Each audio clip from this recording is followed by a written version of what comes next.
Before I pack the bike up, I wanted to show you guys pretty much a lot of the gear that I'm going to be taking on this trip. And this is a variation of the core moto camping gear loadout that I use on the bike all the time. And I've gone over this a couple different times, but I always get some questions about, what do you take, Dowski? What do you take out on moto camping? So even though I've gone over this before, I like to touch on it again before big trips because it does vary a little bit. So let's get into it. Let's take a look at what I've got out here, and then I'll get it all packed up and we'll talk about some other things. All right, let's start out and we'll take it basically from, right to left. So to start out with, we'll start with the sleep system section. And where that begins is with the bed mat. Bed mat is big. Big mat is key. It is your insulating barrier between you and the elements. And I like to hammock camp, so there's the hammock there. So this, when you're hammock camping, you do have your body exposed to the air all the way around you. So you definitely still want to have that bed mat, or like some sort of hammock quilt or something like that that you can sit underneath your body. Wrapped up inside of this is this nice brown tarp. That is going to be what goes over top of the hammock, and it can also be used to help create an improvised shelter. Next, it's just a hoodie. I always bring a hoodie along. If for nothing less, you can wrap it up like that and make it into a nice pillow. There's a sleeping bag. Sleeping bag is wrapped inside of a bivy bag, so that is waterproof as it is right there, all tucked down. This is a really awesome hammock. I've been using it a lot. I use it for this and I use it for Work 2.0. It's just great. It has a bug net on it as well, and you can get it on Amazon. This particular model here is discontinued now, but for what it is, you can find a lot of them as well on Amazon and different other places like that. Some other stuff that we have, a little bit of a seat. We've got water here. We got 2 in the water canisters. That's just like camp water.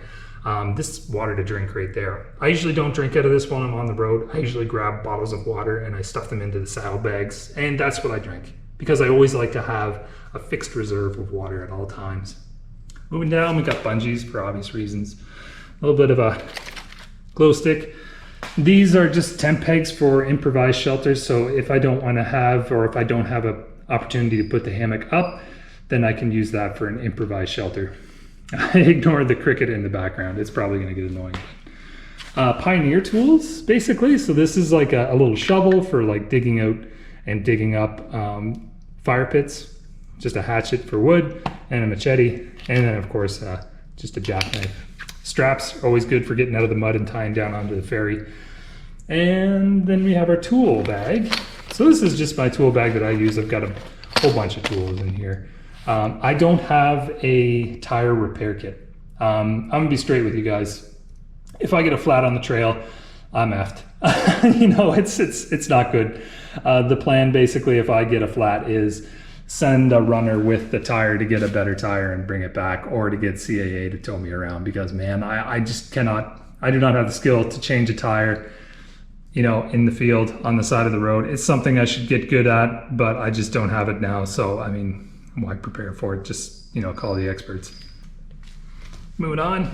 Other thing that I've got here, jet oil. Oh, this is so good. This is so great for making coffee and just for making food in general. This is a whole kit in here. It's got its little, you pop the top off. You can see you got that little, whatever it is, fuel there. That's pretty cool. One thing I'll tell you about that fuel is that if you're bouncing around, that can get overpressurized. So when you do let your jet boil for the first time after a long haul through a bunch of trails, that thing's gonna actually be like a jet. This is just a wash towel. And then we have a toiletries kit, so like Ablutions kit. So this is like my shaving stuff and deodorant and all that kind of good stuff. This is just a kit for cleaning the helmet visor off. We have some Next of Skin. So this is like a t-shirt, underwear, socks combo ×2 because we're going 2 nights. And this is just a pair of pants. When I ride around in the hot heat as it is right now, we're in the middle of a bit of a heat wave. I usually ride around with shorts just underneath my my riding gear. So this is probably just something I'm gonna wear in camp once we get into camp. Other cool stuff, headlamp, very key. A lot of the times we get greedy with our riding and we go and ride into the night. So we don't end up getting into camp until it's like pitch black. So good headlamp is key. Bug spray is also super key because no matter where I am, the bugs will always find me. My favorite hat, a bit of a smock or like a little gaiter there. That's always good. This is actually really good for just putting over your eyes to help you keep the sun out if you want to sleep in the morning, which I plan on doing. Camp shoes for comfort, of course. Not a lot of food, as you can tell. I have some pre-mixed coffee up here, and then I have a couple cans of stuff that I like to eat when I'm in camp and when I'm out hiking. And then some snacky type stuff here. This is just stuff that I've pulled together from my pantry, and then you can see a couple of stuff that things that I've pulled out of rations over time working at Work 2.0. First aid is here. Batteries and battery chargers are right here. And that is pretty much everything. Anyway, let's keep moseying here. Let's keep getting ready.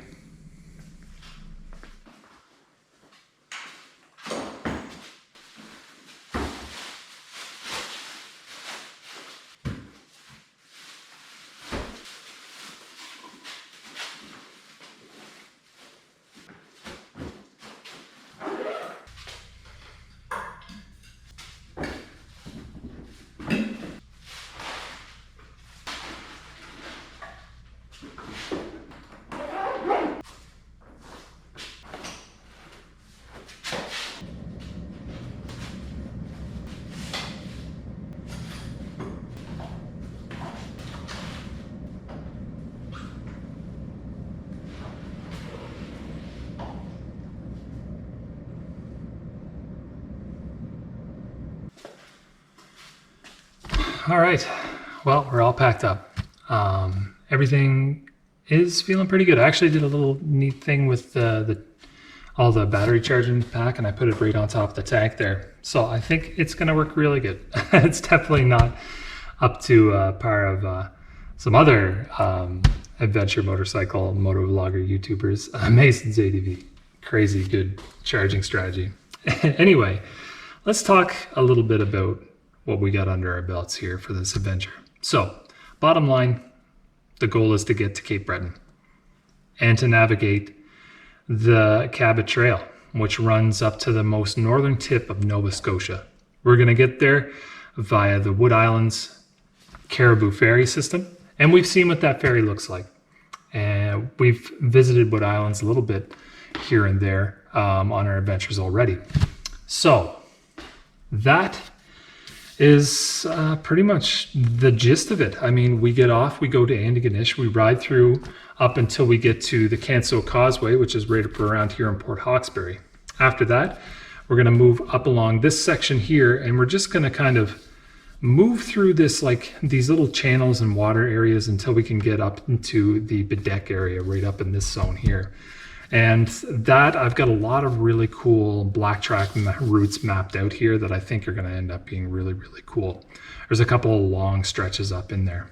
Once we get to Bedeck, we move up into the back country up in here and get a little bit deeper into the woods, and that's where we're gonna find our first campsite. We have a campground up here that's kind of a bit of a backup. So if we end up getting skunked on campsites and we want to kind of be a little bit more luxurious than we normally are with our campsites, we'll just go to this Usajban Falls campsite area if it's a no-go there, and we just ride deeper into the woods until we find something.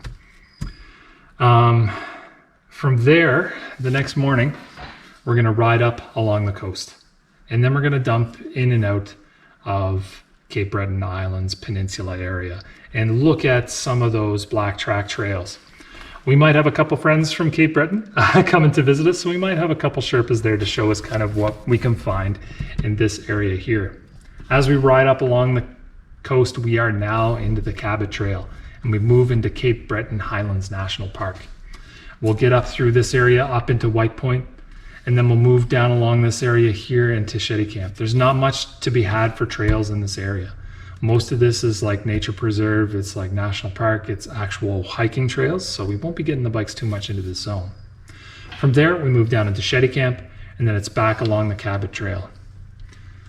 And this is where things get a little bit weird. I have been planning this trip for about a year, since I came back from Into the Blackwood. Since I came back from New Brunswick in that trip, I knew I wanted to go on a longer trip, and this is it. This is about 3 days of riding, 2 nights camping overnight. And you know what? I'm a little bit nervous for it because there's a lot of weird things going on in this trip that are just different from what I'm normally used to camping, adventure-wise in general. I can tell you right now, Saturday's ride up through the Cabot Trail is going to be rough. There's going to be a lot of wind.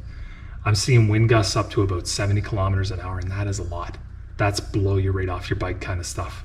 So there's probably going to be us like pulling over a lot, so I'm not too comfortable with that. But we'll take it easy. We'll be safe, and we'll mind how we go, if you, as they say. And then after that, we get into Inverness County, and we get to our second campsite, which lands us into Mabu and Mull River. So, like I said, I've been planning this for a year, ever since I heard of the story of the Mull River Witch. And I have been drawn to that story for whatever reason for over a year now, and I've been trying to find some sort of narrative as to why I should go here. Why should I go to Mull River? Why should I go to Mabu and to that area in Inverness County and try to search out whatever remnants of this legend of the Mull River Witches? And I haven't been able to come up with anything. I know on YouTube in these adventure stories, you're supposed to come up with some kind of great narrative, like, oh, maybe there's, I looked for a Prince Edward Island connection. Maybe that person had a connection to Prince Edward Island that I could kind of stitch together. Maybe that person was something that, folklore reimagined them into something that they weren't. I'm just stretching it. All I'm left with now is just the desire to go there. And I'm not sure what we're gonna find. I have no idea. And that's what's got me so nervous. Normally I have a plan. Everything is all laid out, and there's an idea, there's a destination, there's a narrative, but there's nothing here. And I don't know what I'm gonna find. Which means we're definitely going to the other side of our comfort zone. For me at least.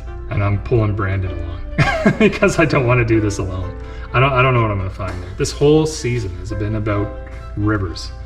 And that's just been me trying to find my way through the rivers to get to Mull River and try to find a reason to go there. And I don't have a reason, but I know that I have to go there. So that's where we're gonna go. That's where we're gonna go. And yeah, I guess we'll head there tomorrow morning.